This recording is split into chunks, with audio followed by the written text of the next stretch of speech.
Welcome back to CFB Enthusiasts, y'all. My name is Jimmy, and as y'all can see, it's just going to be me for tonight. I wasn't able to do it with Pat and Jacob this week, but I did promise to keep this thing going regardless of what's going on, right? Before we do continue, I do want to give y'all an opportunity to like the video right now and to subscribe to the channel if you're not already. So I'm going to just pause for like 5 seconds so you can subscribe, right?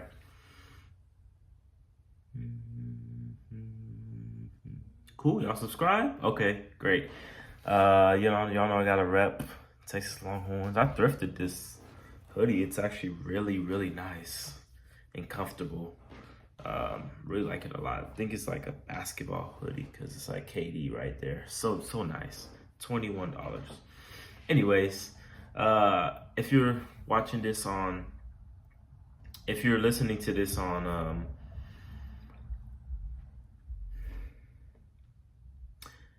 anyways, follow us on Instagram too, CFB Enthusiasts. Give us a follow there. We're going to be posting the short form version of our pod on there. Short and important clips are going to be on that page. So I suggest you give that a follow as well. But today, guys, we are going to talk about my reaction to the college football playoff rankings week 3, I believe it is. I'll have a lot to talk about this week, guys. So get ready. I'm going to talk about these upcoming games. It's ramping up even more now. So I'm going to talk about 4 to 5 of the biggest games of this upcoming week. And then I'll try to give y'all my upset of the week. Then I'm going to dive deep into Texas football. And I want to hit on a couple of points about the team, because that's the team I like to cover the most. It's my team. So I do have a couple of words on them specifically. Now, let's react to this college football playoff ranking, right? The first thing I want to address, and it's been a huge topic of conversation the last 2 weeks in particular, and that's Texas's easy schedule. Currently, Texas's strength of schedule is 38th, which isn't that bad, really. It's last in the SEC, I will say that. But in relation to the other teams around Texas, or teams you can compare to Texas that are in other conferences, and in the Big Ten specifically, Texas favors really well. Let me break it down for you. So Oregon, right, the number 1 team in the country, they're 42nd in strength of schedule. Yes, they have the key win that we don't. They beat Ohio State. Great win. Even the Boise State game is looking like a better win every single week because they keep winning themselves, right? And Oregon's margin of victory is plus 18 points per game on average. So a little bit over, 2 field goals and a touchdown. 2 touchdowns and a field goal, I'm sorry. Texas's margin of victory has been 25 points per game with a little bit more difficult of a schedule. Indiana, now they have the top margin of victory out of any team in college football. They're winning games by 30 points per game on average. Their strength of schedule is 106 though. Penn State. Penn State's strength of schedule is 35th. Their margin of victory is 19 points per game. Now, I bring up those 3 teams to compare to Texas just because I think that not only the committee but the general college football population are looking at those teams way more highly than they are Texas. And I don't like that. I think we're cherry picking. People are cherry picking and choosing what argument they want to use for a specific team. For Texas, it's strength of schedule.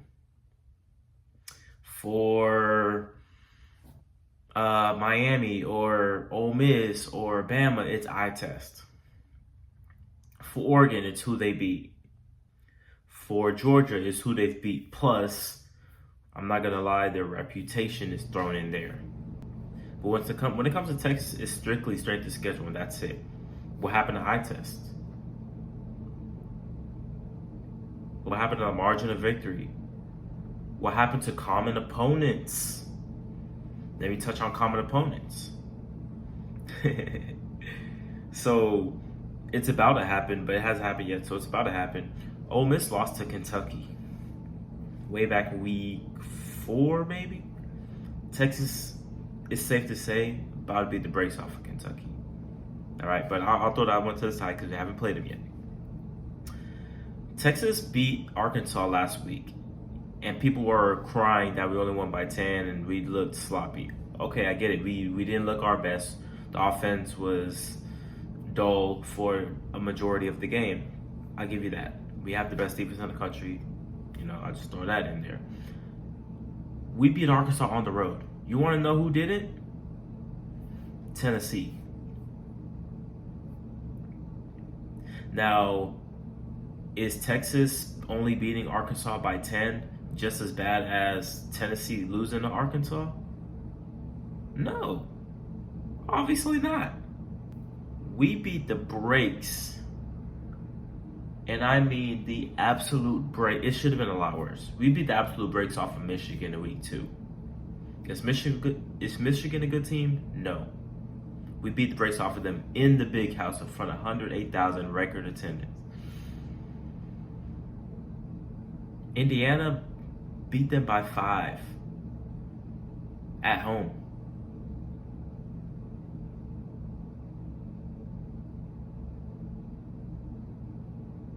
I'm just saying.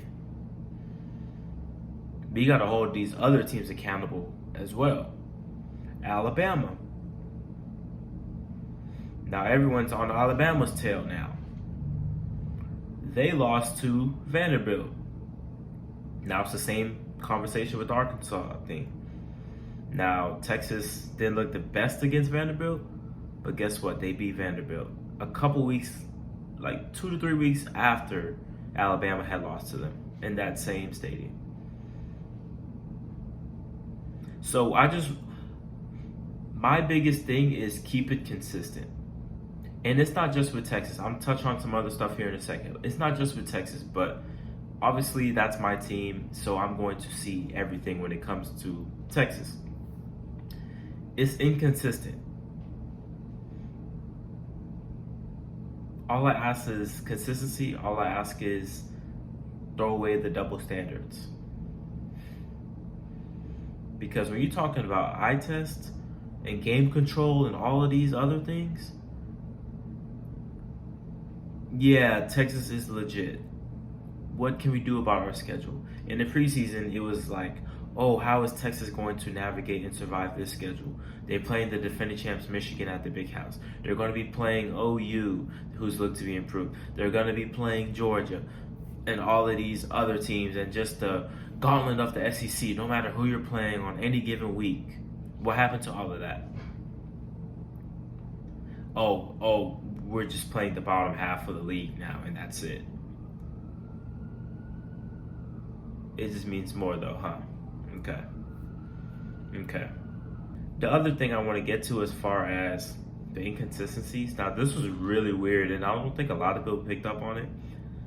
Now, in the first initial ranking, right? BYU was 9, Indiana was 8, and both of those teams were undefeated at the time. And Tennessee was 6, right? I mean, Tennessee was 7 in the first initial college football playoff ranking, right? Tennessee blows the doors off of Mississippi State at 7. Indiana, who's 8, they struggle with Michigan, beat them by 5. BYU, they needed that phantom holding call to beat Utah. Remember that?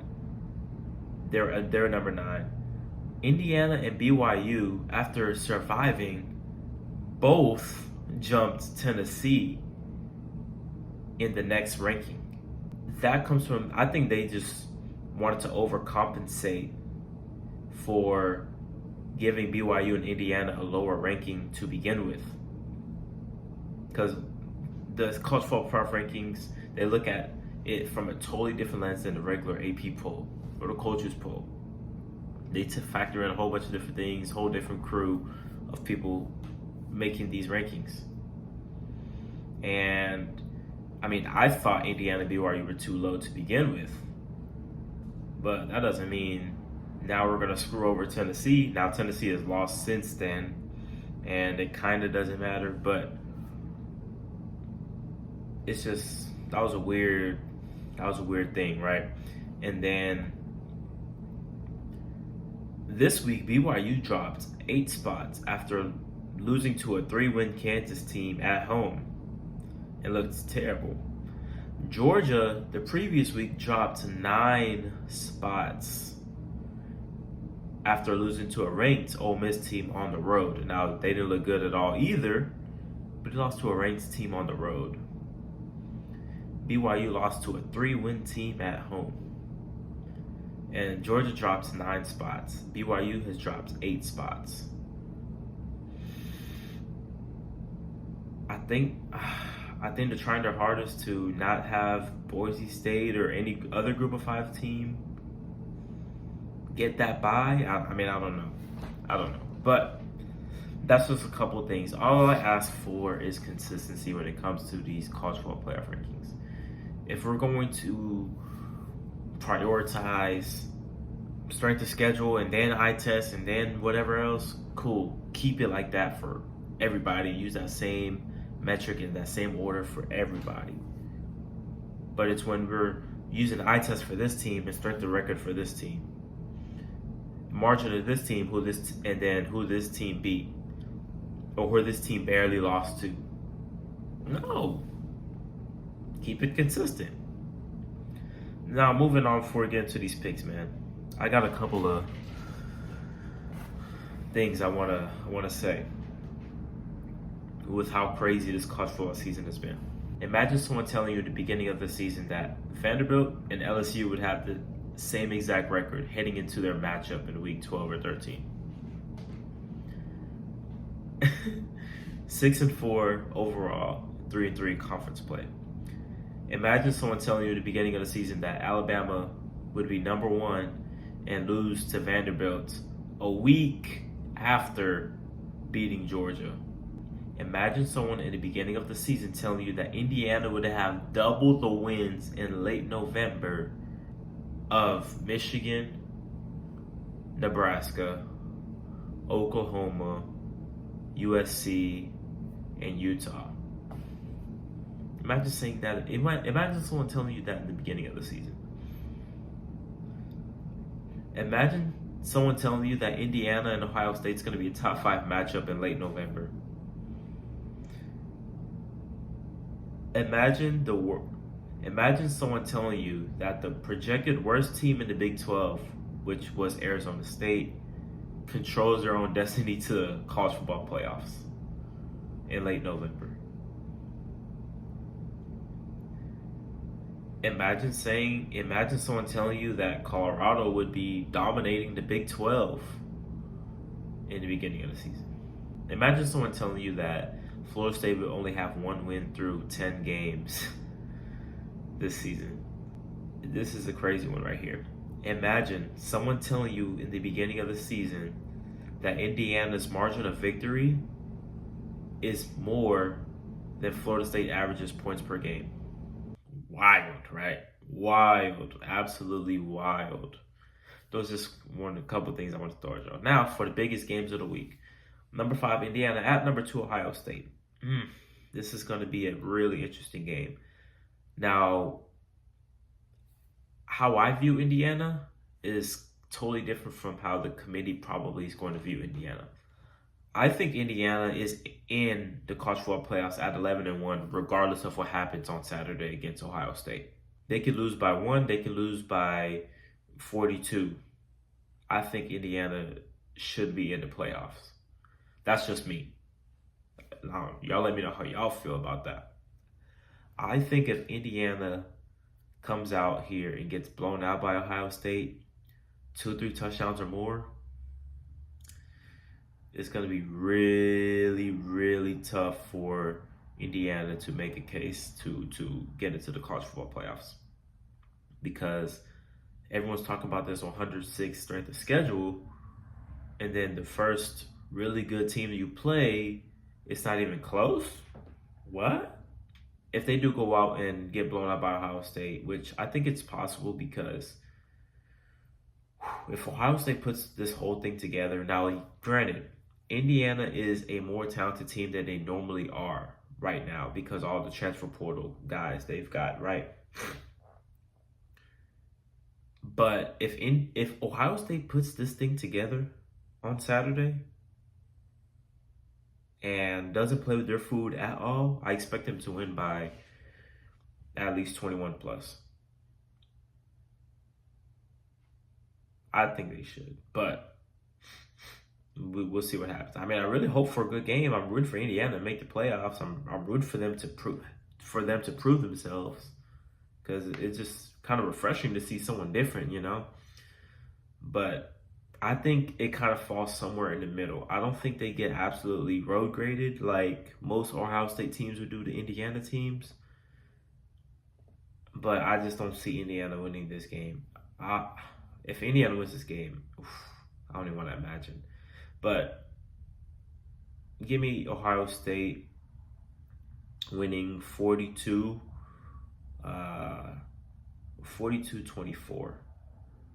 42-24. Yeah.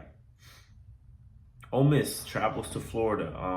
A Florida team that has been playing really well lately.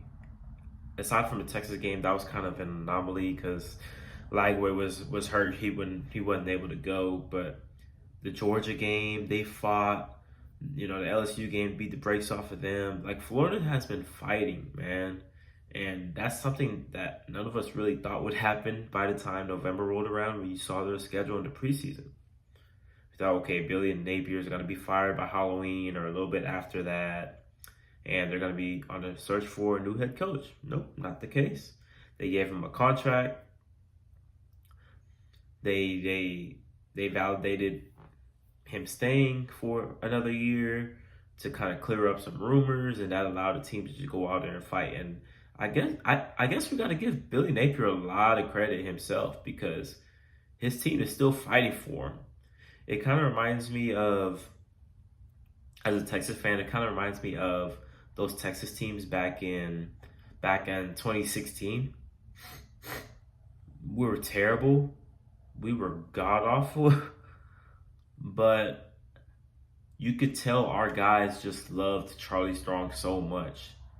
Like, they went to war for him. Now, we weren't as talented as we should have been, and as disciplined as we should have been, or as, you know, well coached as we should have been. But one thing about those teams was they loved Charlie Strong. They loved their head coach.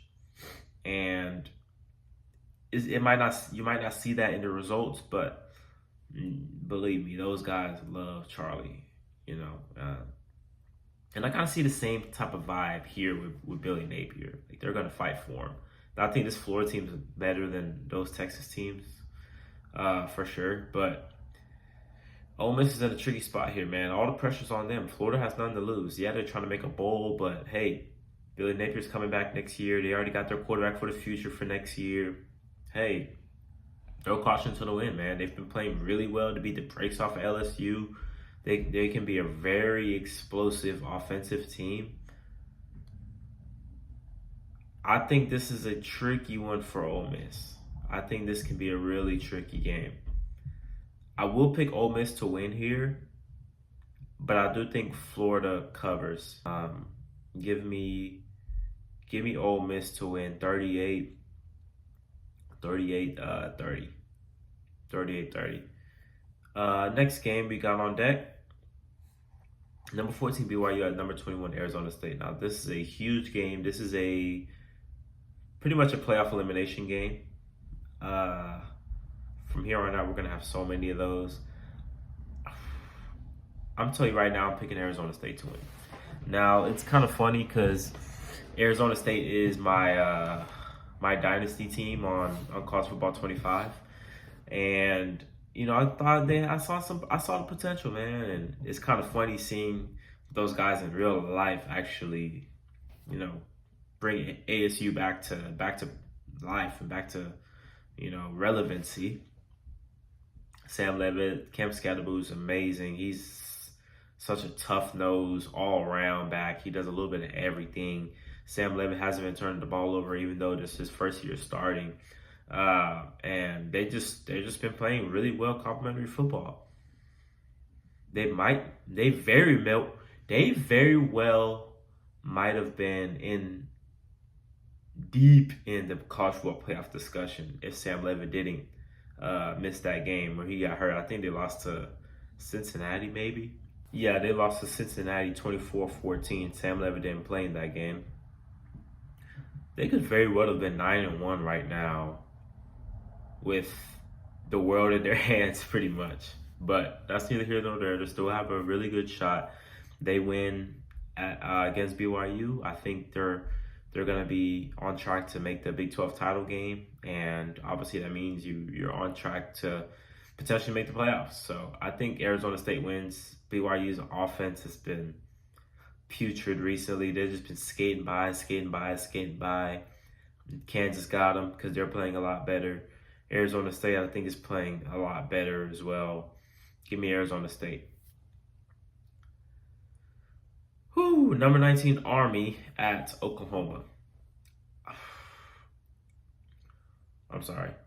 Number 19 Army at number 6 Notre Dame. I think this is going to be a nasty physical game. Really slow paced game. In Yankee Stadium. It'll be cold. I think Notre Dame gets it done though. I think Notre Dame gets it done. They're really used to games like this against service academies. Now, Army's better than any service academy.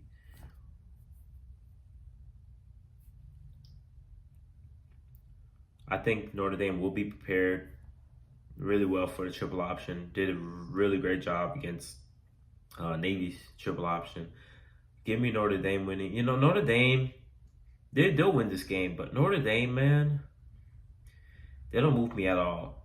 Like, they have their identity, which is really good, but it's so one-dimensional to me. It's so one-dimensional. I don't think you can win like that. Because more than likely, there's going to be a game. Let me tell you this right now. But there's going to be, for any team that's going to win the national title, there's going to be the one game during that 3-4 game run where the quarterback is going to have the load on his shoulders and to make plays throwing the ball. And Notre Dame doesn't have that. They don't. That's been their biggest problem, really. When they get to a situation where Ian Book needs to put a team on his back, I mean, he can't do it. They need a situation where who's been other quarterbacks? All these other quarterbacks they've had, man, they cool. They fit the system, but they're not game changers at all. Now, Riley Leonard's a little different because he uses his legs a lot, which I really like. They really have a really good identity. They hammer it down on it. But damn, against these really top tier echelon teams, they're not gonna get a job done. But for Saturday, I think they do win. Give me Notre Dame winning 27-10.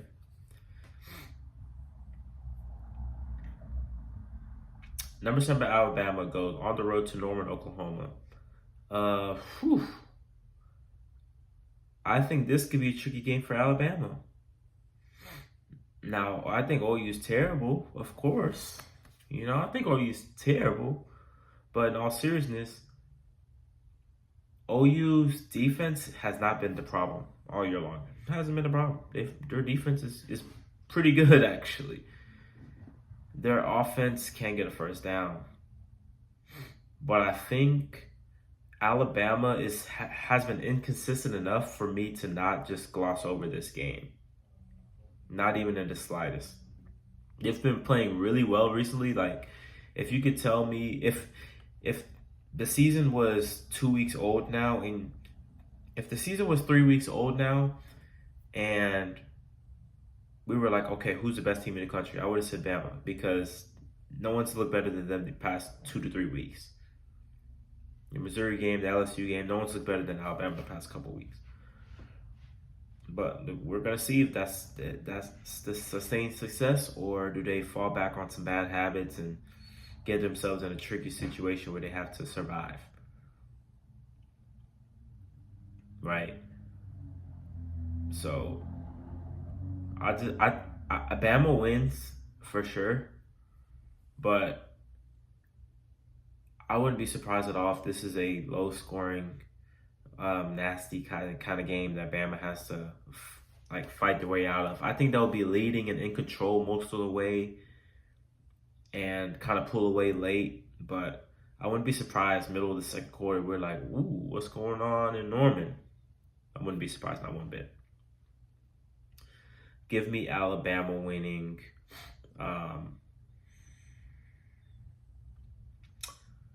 Give me Alabama winning 34-17. I think they pull away from Oklahoma. Now, I don't have an upset of the week, but I do want to talk about my Texas Longhorns in a little bit more detail than I normally have been this season. I want to answer this question before I make my prediction on the Kentucky game. The Quinn Ewers thing. Now, Quinn Ewers has been the top of the conversation since he stepped foot in Texas. He's our savior and all of this, all of that. And it shifted to what's wrong with him. He's not panning out. Then it shifted to, okay, he's back again. He's a big game guy. And then it's, okay, why is he reverting back to old habits? And it's like, damn, he plays so well against these big time teams. And it's, okay, get Arch in there. And then it's, well, Quinn has been injury prone. Wait till he gets healthy. And then it's, okay, why is his footwork still terrible? So it's been kind of like one of these with Quinn. Is he the problem of why we don't look to our maximum potential? Is he the problem as to why Texas doesn't look like the absolute best version of themselves? No. I don't think he's the biggest problem right now. And it's I'm saying this in relation to like our expectations, guys. Like, I'm not saying the sky's falling or we're terrible or no. I'm saying, okay, if we're trying to win a national championship, you have to be nitpicky about your team and what you're doing and the habits you're building and all the little things. You know, the stuff that we're complaining about last year. We're winning all those games last year, but we kept complaining about the red zone.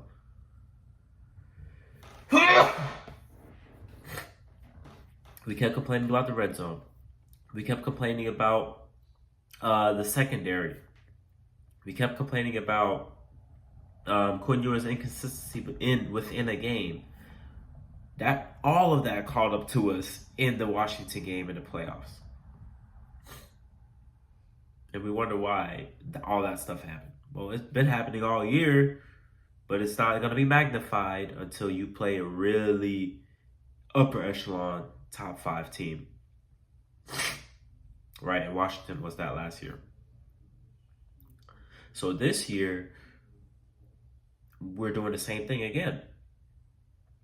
Now, we've resolved the other issues from last year, but obviously no team is perfect and other problems are going to arise. And I think the problem is now, I think the biggest problem with Texas right now is that Texas can't run the ball like they want. They can't run the ball the way they want to. Now, before I touch on the run game, I want to finish up on Quinn. Is Quinn the problem? No. But he hasn't been the solution. And I don't know if he can be, if I'm being quite honest with you. I don't know if he can be. Yes, the deep throws. Hey man, it is what it is at this point. He's not gonna connect on these deep balls unless he has a perfect pocket and his footwork is perfect. Otherwise, he's sailing that mug over the head of the receiver's head 10 plus yards. That's just the reality of it. It's been done too many times. It can't be like one of the things where, oh, if he does this or that, he is what he is when it comes to that. Okay? He is what he is when it comes to his footwork being inconsistent as all hell. When he starts getting jittery in the pocket, his footwork is really bad, and you see him missing wide open dig routes or wide open over routes like you saw in the first quarter of the Oklahoma game. Remember, that game was 7-3 with like 3 minutes left in the first half. It was 7-3. That game should have been 14-0 5 minutes into that game. But Quinn missed. He missed Bond on the dig, and he missed. I think he missed Golden on the dig, and he missed Bond on the over. Bond would have been walking into the end zone, and he missed him. Threw it into the dirt. And all of that just comes to this lazy footwork, man. That's always been Quinn's thing. Throwing off his back foot, okay, whatever. But he's just jittery and, just place your feet down and throw the ball. And that's even with a good pocket. So at that point, I'm like, okay, he is what he is at this point. The pocket awareness could be better too, and having that mental clock in your head of like, okay, 1, 2, go. Do y'all not remember how he looked at Michigan this year? This year. At Michigan. Remember the first drive when he's rolling out of the pocket or he's stepping forward in the pocket and he's throwing the ball to, I think he threw the first one to DeAndre Moore and it got called back for some dumb holding call. And then he kind of did something similar on the next drive because remember, he missed the field goal, got the ball back, went right back down the field again. And he steps up in the pocket again and drops it and bucket to Gunnar Hill. Y'all remember that? What happened to that? What happened? Now that's something that, okay, I saw him do that recently.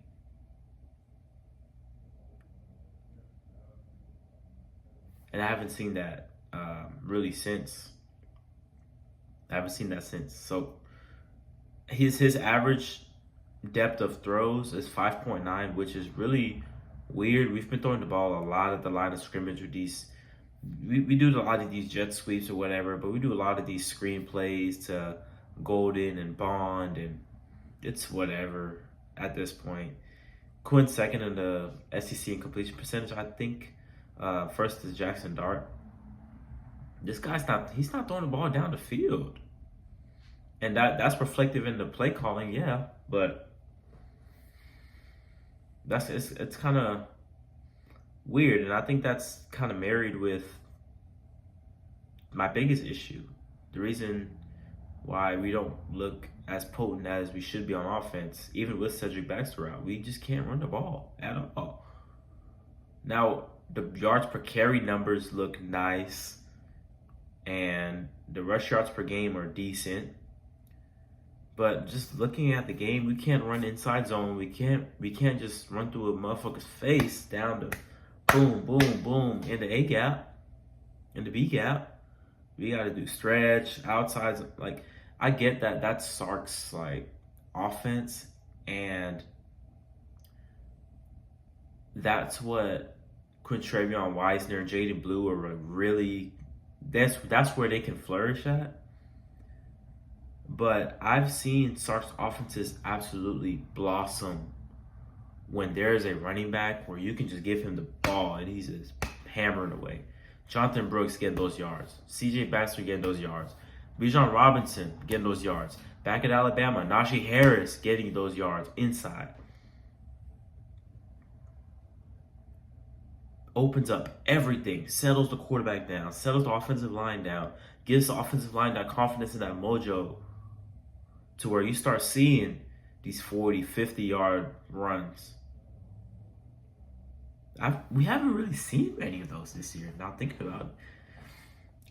Quintravion had a really good game against OU. He played really well in that game. Other than that, and take away like these Ryan Wingo jet sweeps and Bond jet sweeps, where has our explosive run game, where has it been? I haven't seen it. Now, y'all can correct me if I'm wrong, or if y'all feel indifferent about or different about my thoughts here, but I just think the issue is we can't run the ball if we want to. There were times last year where we just established the dominance. The Bama game, we just run out the last 7 minutes. Yeah, we did that in the Arkansas game. Granted, I give the guys credit for that. We ran the clock out there when we needed to. But like I'm talking about like through the course of a game, like the Iowa State game, just the TCU game, just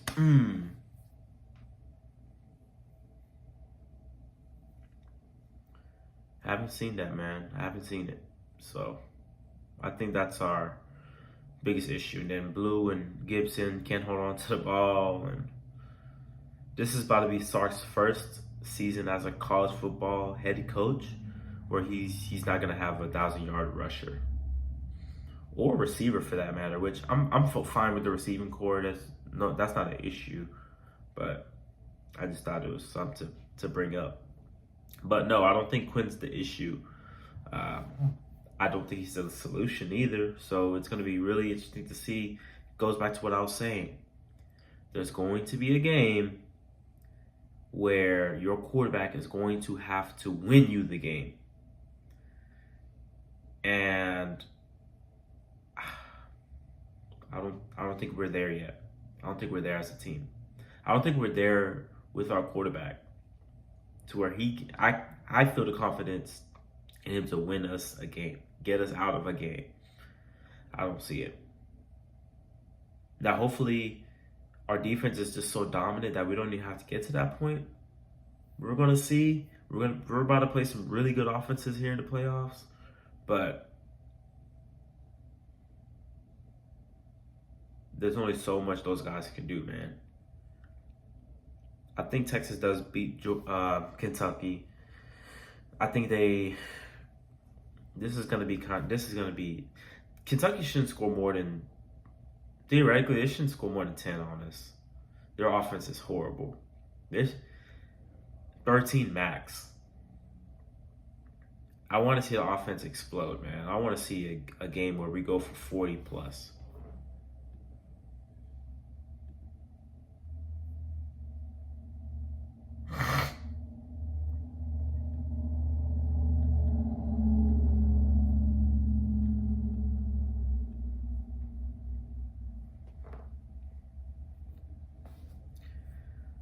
I think this game's gonna be kind of similar to the Florida game.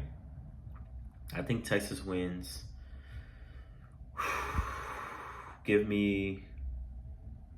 Now Kentucky has a really good defense, so give me Texas 35. No, scratch that. Give me Texas 38, Kentucky 13. 38-13. I like that score. But y'all let me know how y'all think about this episode and who do y'all have winning this week. I have Texas winning. I have Alabama winning over Oklahoma. I have Notre Dame beating Army. I have Arizona State beating BYU. I have Ole Miss beating Florida and Ohio State beating Indiana. Y'all let me know what y'all think. But this is Jimmy from CFB Enthusiasts. Make sure, as always, to like, comment, share, and subscribe this to a friend, family member, who is passionate about college football, because we bleed college football over here. That's all we do. And it'll be much appreciated. But like I said, this is Jimmy, and I'm out. Peace.